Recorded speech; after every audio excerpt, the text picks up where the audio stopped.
Maayong gabi sa tanan. So ang atong pagkatun-an karon usa ka aswito sa Biblia, mabasa ni siya sa 1 Corinto kapitulo 11 sa tibuok chapter ni siya. So ang title na akong gibutang dere, head covering. So kini nga pagtuon nagsentro ni sa pagampo o pagsimba. Kung masayop ang atong pamaagi sa pag-worship o pagsimba, madishonor nato ang amahan, ang anak. No, kung ang babae masayop sa pagsimba, madishonor niya ang iyang bana, madishonor niya ang Dios. Kung ang tao magsimba sa Ginoo, ang lalaki, kung sayop ang iyang pagsimba, madishonor niya si Kristo o madishonor niya ang amahan. Samo na siya. So sa dili pa ta moadto sa pagpadayon, akong basahon ang 1 Corinto kapitulo 11 bersikulo 3. But I would have you know that the head of every man is Christ, and the head of woman is the man, and the head of Christ is God. So naay upat nga gisgutan diri, man, woman, Christ, ug God. So ang ulo sa lalaki mao si Kristo, ug ang ulo sa babae ang laki, ug ang ulo ni Kristo ang iyang amahan. So kinahanglan masabtan na sa mga katawhan. So gisulat na ni Apostol Pablo. Sa dili pa taw padayon ato unayng pangayoon ang kaalam gikan sa langit. Amahan nga balaan ini sa gabion ining orasa. Salamat Ginoo sa oras na kami magtuon usab sa imong balaang pulong. Among kanunay ginahandom Ginoo, ikaw magauban ka namo, magatudlo ka namo, magiya ang balang espiritu sa mga paggabasahon, masabtan namo aron kami may malamon ani o gamo kining ma-apply sa among pagkinabuhi o pagmaya diha kanimo. Salamat Ginoo sa pagtubag sa pagampo sa ngalan ng Gahom sa maluluwas. Amen.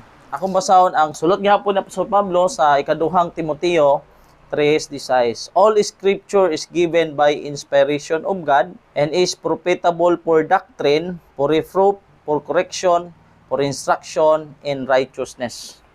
So ang tanang kasulatan gituga sa Ginoo na may kapuslanan. So ang sunod na teksto ingon diri sa ikaduhang Timoteo gihapon kapitulo 2 bersikulo 15, study to show thyself approved unto God, a workman that needeth not to be ashamed, rightly dividing the word of truth. So ingon nga mga estudyante ta sa Biblia, atong ipakita nga ang atong pag-study ma-approve sa Ginoo. No? Unsay gingon ang atong pag-study kahimut-an sa Dios. Dili ta nang pag-study kahimut-an sa Ginoo. Labi na mag-study ta kay mangita ra tag sayop, di na kahimut-an sa Ginoo. Kinahanglan mag-study ta, mangita tag kamaturan, dili ta mangita og sayop. Usa ka magbubuhat nga di na kinahanglan dili magakaulaw nga saksaktong paagi nagapanudlo sa mga pulong sa kamatuoran, rightly dividing the word of truth. Mao nay kahimut-an sa Ginoo. Dili gyud kahimut-an sa Ginoo ang pagpanudlo o pagtuon na dili sakto. Kanabang naa siya'y mga drive na sagulan og mga pakatawa, paghilak, kita mo na mag-lecture pahilakon ang mga tao, patawahon. So nahimuot ang tao, ang Dios wala nahimuot ana. Napoy mag-study na wa gyud nimo tuyo na touch ang sa katawo, nindot na siya. Pero kung ikaw yung buhat og pamaagi para makahilak, murag lisod na siya. Okay? So, diri na ta. Sa 1 Corinto kapitulo 11, but if a woman have long hair, it is a glory to her, for her hair is given to her for a covering. So, amo na siya. So, ang buhok sa usa ka babaeng taas yag buhok, himaya na sa iya.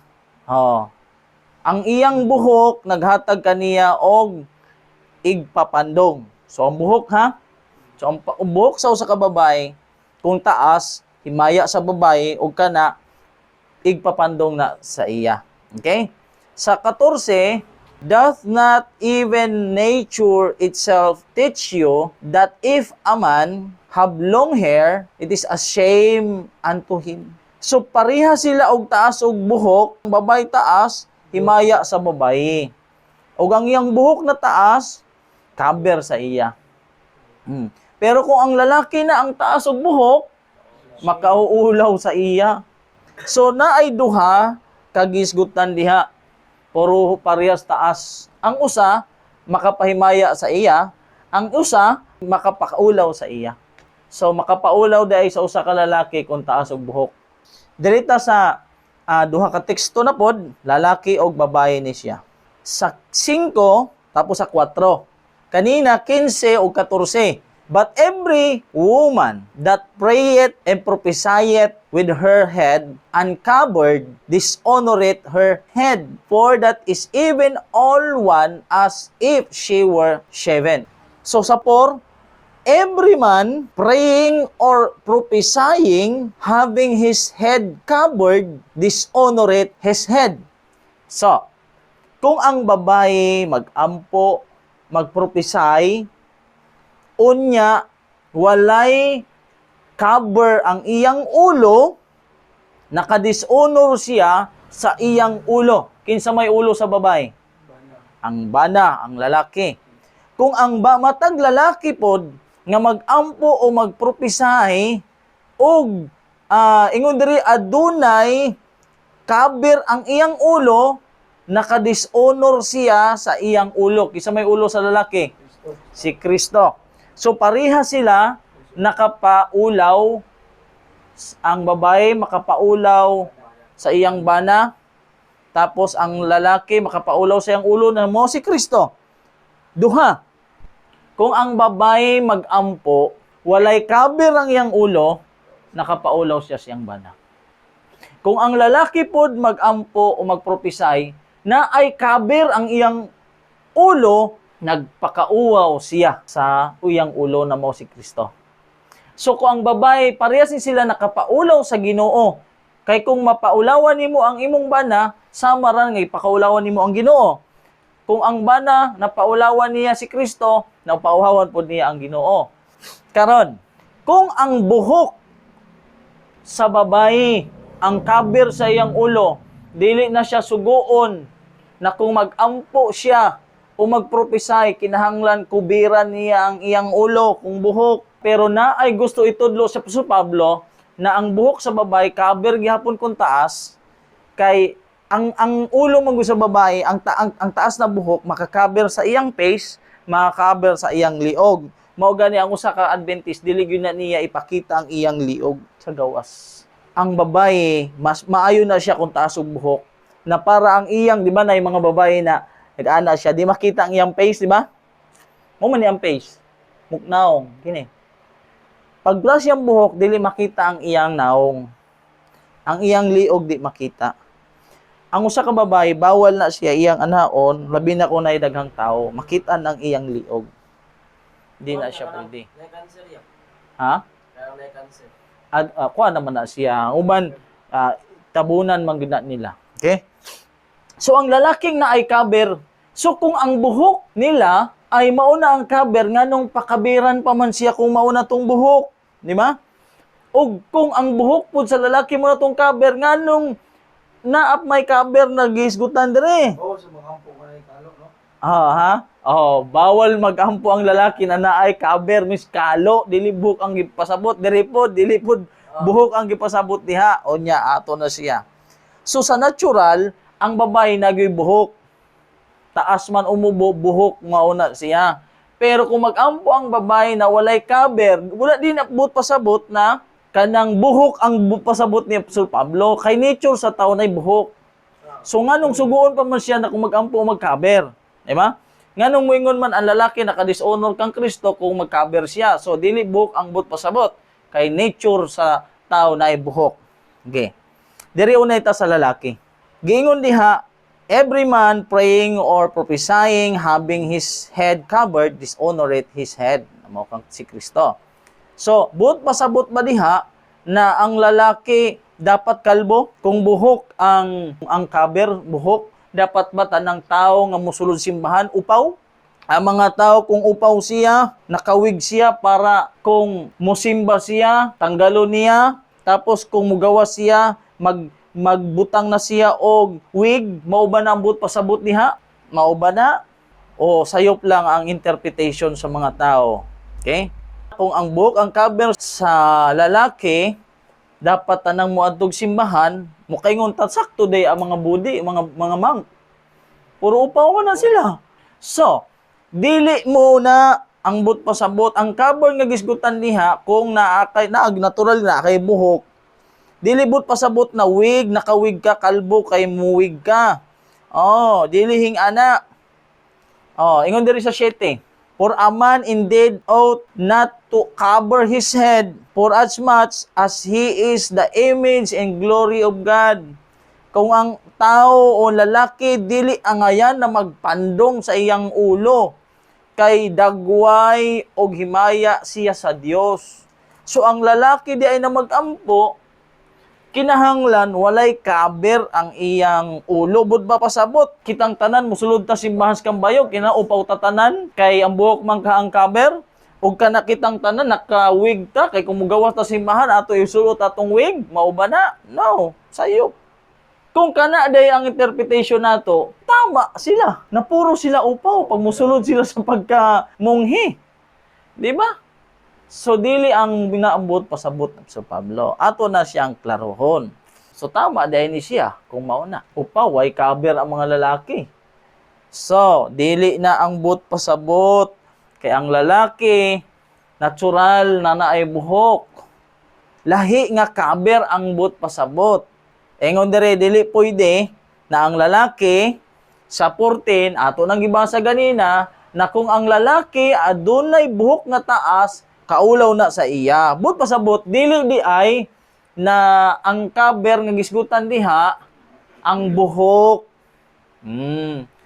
Bawal gyud ang taas.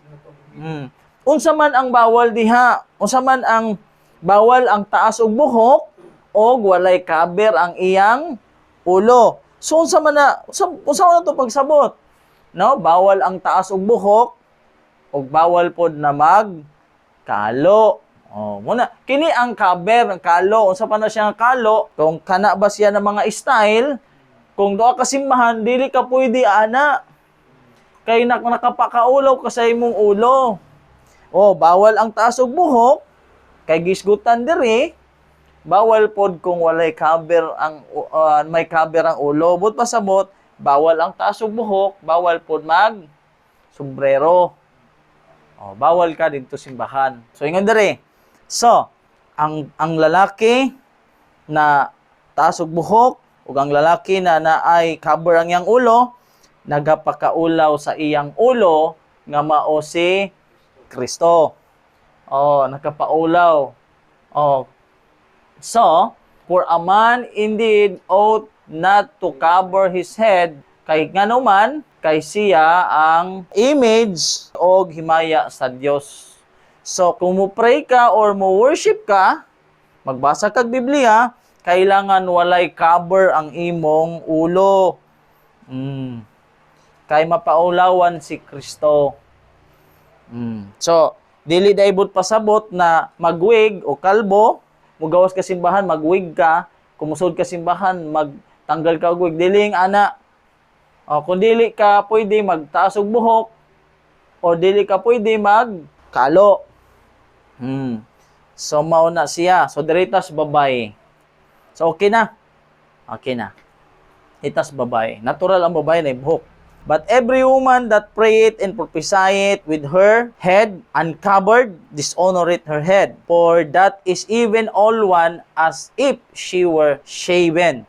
Kung dili siya mo cover, unsa ingon? Ang iyang ulo unsa man, alutan o kagisan. Kung ang babae dili mag-cover sa iyang ulo, dili nabot pasabot na ang buhok, kay natural naman siya yung buhok. So, kung dili siya, gyud mo sunod na kubiran ang iyang ulo, maayo pang kiskisan siya. Kung babae pa una, unsa may buhaton niya, tsaka pa siya mag-cover. Oh, okay. Atong ikumpara. So, giingon diri kailangan kubiran. Unsa man day but pasabot ang cover niya, ang buhok man? No, dili. Kay kung ang buhok di na siya suguon na mag-cover. Sa natural, syempre ang buhok cover na siya siyang ulo sa init o sa unsa man. Pero kung siya'y musimba na, adunay laing cover, dili na ang buhok. Kung siya'y musimba na. Kay kung ang buhok pa, kung musimba siya, dili na lang ta siya suguon na mag-cover. Kung ang babae musimba, natural na ibuhok, unsa man ang i-cover niya? Veil ang iyang i-cover. Kay para ang sentro sa mga tao, dili sa iyang liog na makita. Dili sa iyang naong na namula. So, gikubiran niya ang himaya niya kay ang taas na buhok sa babae, himaya niya. Kay musimba ka ang himaya sa Ginoong kinahanglan, dili himaya sa babae. Takpi ang imong himaya. Kay musimba ka sa Ginoo. So ang buhok kinahanglan takpan para himaya sa Ginoo ang makita. So takpan na gikan dire para ang iyang face, takpan na siya ug ang iyang liog. Matakpan pud ang iyang buhok. Nya ato na ipakita unya. So mo nay but pasabot, takpan na siya nga himaya. Tapos kanang babae na makita nimo ang iyang diriliog, di na siya pwede. Judge in yourselves. Is it comely that a woman pray unto God uncovered? Angayan ba nga ang babae magampo sa iyang Ginoo na walang ipandong? Dili, kay gisulti na gani dire na kung ang babae na magampo, magprophesy, walay cover, naka-dishonor sa iyang head, maka-dishonor pud siya sa God. Maka-dishonor siya siyang iyang asawa, mao gyapon sa Ginoo. So, kung ingnaon nato na ang cover buhok yod, but ba pasabot kung naas gawas ang babae upaw o kung mosulod siya simbahan, mosulot siya og wig, mao ba na? No gihapon. Kung ana ang atong interpretation, kay kung maudi ay na ang book ang cover, kada sulod nimo sa simbahan, magwig ka. Kay ay pag magampo ka na ani na walay cover, but pasabot di ay upaw ang mga tao o nakawig no sayop. Sao man nato pagsabot na dili? Kay unsa may kagisan, ingon diri, for if the woman be not covered, let her also be shorn. But if it be a shame for a woman to be shorn or shaven, let her be covered. Kay ngano kung ang babae gahi og ulo, di gyud siya mo cover sa iyang head. So alutan o kiskisan na lang siya kay kung mahuman siya kiskisan mo cover na siya, mauwaw na siya. So kinahanglan ba maabot pa ana nga na sitwasyon na kalbuhon ka kay para mo na lang mo sunod yung ka, no? Dili.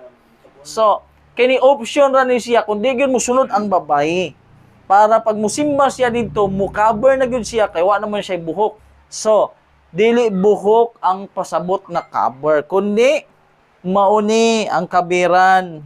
So, di pasabot kalbo, tas magwig, dili hingana. Kay ko hingana, sakto ni sila, mga babae man na. So, sakto dahil ni sila kung maunang buhata. Dili ang babae kalbo, dili pudwig, kundi natural nga buhok. Kag musimba ka dito, kailangan nimong kubiran ang imong naong, kubiran nimo ang imong liog diha. Kay glory sa babae ang iyang buhok itago. Mao gani si Sister White, sa panahon ni Sister White, kubiran gyud na niya. Kubiran yun na niya. Pag mubiyahe na sila, ilan ng i-hairnet, tapos kabiran na niya, kaya ang buhok para dili siya magbisan asa lang ang buhok. So kabiran na niya. So basa ta. Ingon dere. I was shown that the people of God should not imitate the passions of the world. Some have done this and are losing the peculiar, nawala ang pagkalahi, holy character which should distinguish them as God's people. So sa pamaagi day sa paninina, makita ng pagkalahi, no?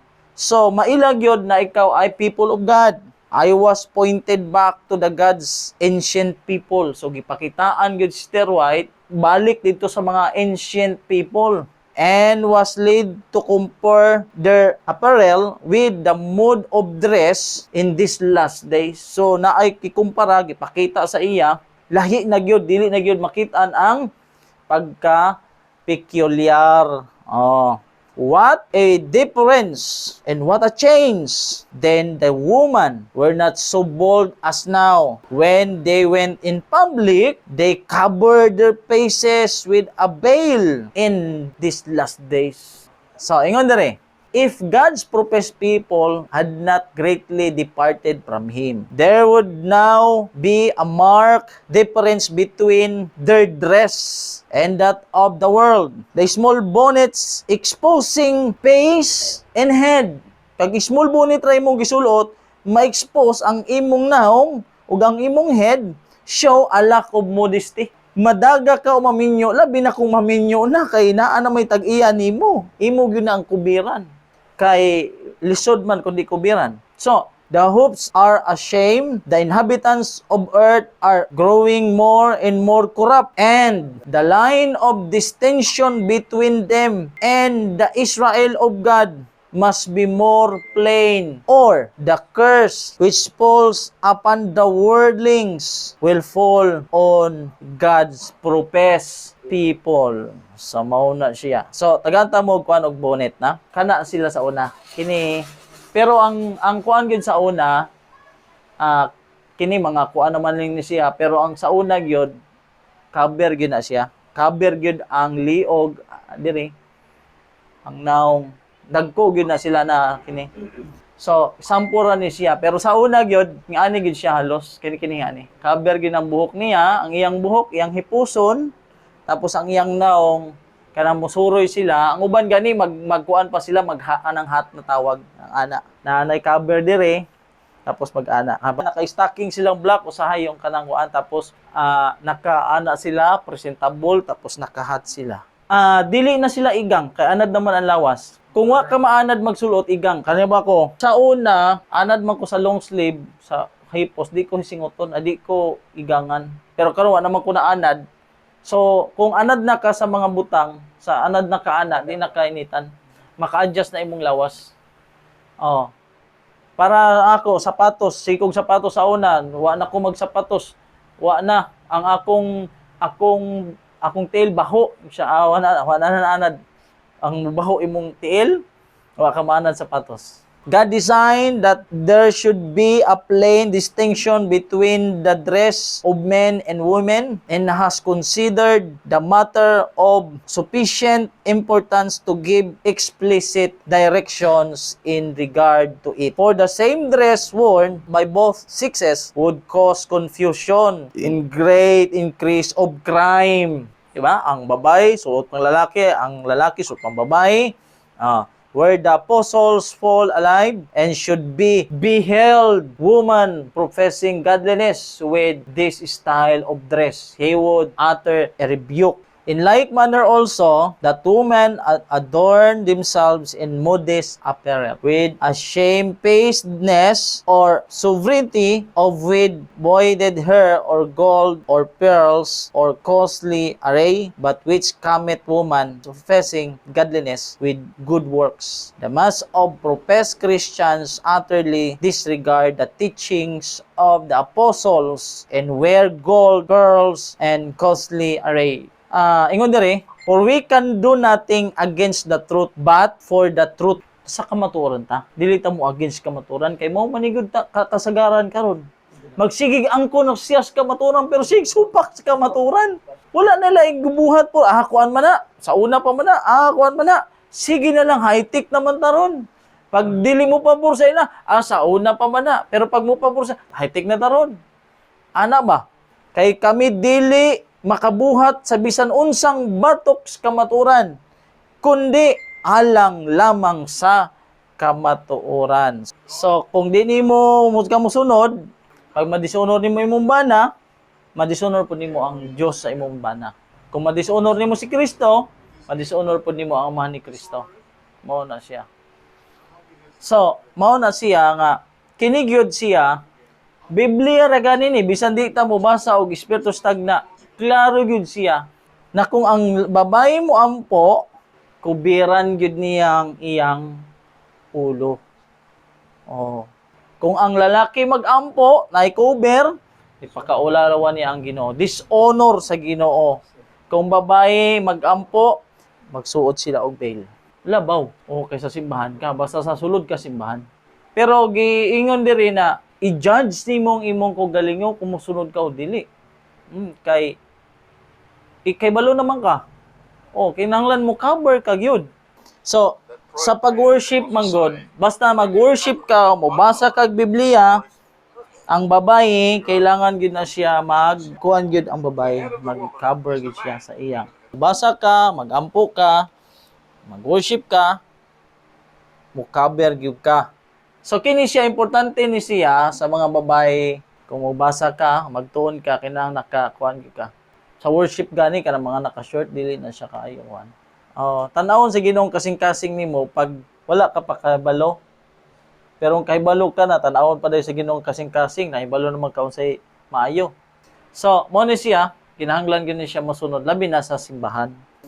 Ipasabot ra gyud kay dili ba ni siya basta-basta masabtan kundi gyud kuan. Kaya ang interpretation gani bisan pa sa mga uban na sige og ba ni ang buhok gyud ang cover nila. Pero murag duwa mo di ituban kay nag-build.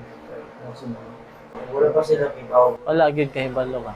Mo na siya. Siya tudlog di pa rin. Dodlo gyud siya. Church bila. Oh, Now, kini siya naka-hairnet na siya. Nagyoy palito na hairnet tapos tapos tsaka pa magkuan kay para di magkalkag. Kadalasan Sister White naka-hairnet gini siya pag nasgawas bro. Nasa biyahe siya naka-hairnet gina siya. Kay para dili samok ang buhok. Sige mag pang palhangin maadtos naong sa kuan katol na. So naka-hairnet gina siya. Pag sud simbahan naka-hairnet na siya, hipuson gyud nila. Hipuson gyud nila ang ilang buhok. Kay dili pwede expose na siya. Di na siya pwede ma-expose. Kini medyo kuan na ni siya pero yung ana siya dili makita ang yang naw. Dili siya makita. Kung nasa public sila, di gyud na makita ang ilang liog. Nakaputos gyud na sila diha. Ang kuan man na, ang ilan putuson ni tapos napa di ana diha. Para di makita ilang liog. Ana na siya. Ano yung ana nakaputos ni siya diha. So, yung ana, mulakaw sila, kaana. Makita nga wa nakaila si kuano katong may ilad siya nga pang magulang day yung. Wala. Nakaputos man to. Putos man na sila. Di man na pwede ang babae, ang iyang asawa ra makita sa lawas sa babae. Kag mulakaw siya, nakaputos gid na siya na kuan diri tas naapa yung ana diha. Nahimo na karon pa ng mga lalaki nga okay ra sila silang asawa nga ilang kauban nga backlist. Oo, okay ra kay naanad naman ta. Good. Siring na ayo po ng mga bana ba. Naanad naman ta kay pero man ta kahibalo kung unsa ang kaimportantehan ana.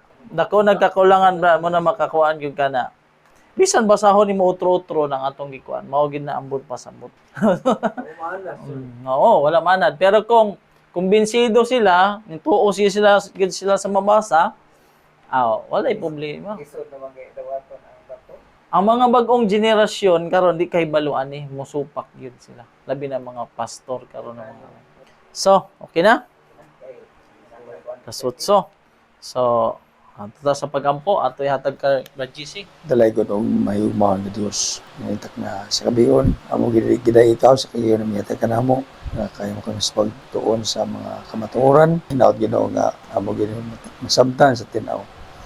O amo mapamil sa mga kaigsunan. Mapika sa mga tagos sa ka pagkinabuhi. Na diin ikaw ginaw amo mahimaya. O tapay kami ginoo. O kung meron may mula ikaw. Amo saling ang tanan. Mga kamatuoran nga among ito na matigom sa among kasing-kasing o maghimo ka na mga matinumanon sa tanang panahon hangtod sa pabalik. Salamat sa proteksyon ng ihatag ka na mo ng biyon sa bulag-bulag sa pamahulay hindi ka magaluwas ka na mo magpadangan sa kabuntagon mabangon kami sigapon na kayo mo sa pagduod para sa pagsimba ka mo. Salamat sa tanan sa kamaayo doon sa akong pagkampo o among salig ang tanan uban sa pasero sa among sala kaya ay lamas sa ngaling Jesus ang magluwas sa amin. Amen. Sayo-sayo bro.